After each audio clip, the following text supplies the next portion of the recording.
Hi, in this video tutorial, we will learn how to save a voice message.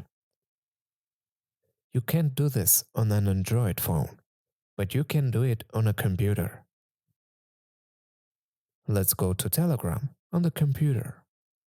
After that, we need to go to the voice message that we need to save.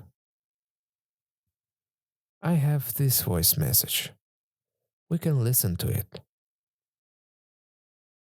We right-click on it, and here we need to click on the Save As button.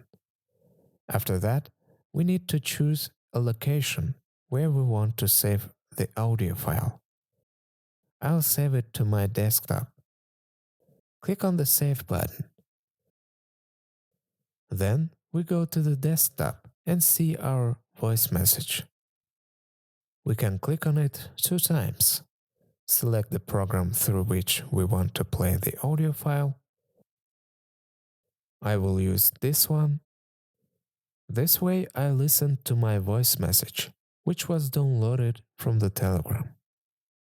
Thank you all for watching. Subscribe to the channel, turn on notifications, and see you soon.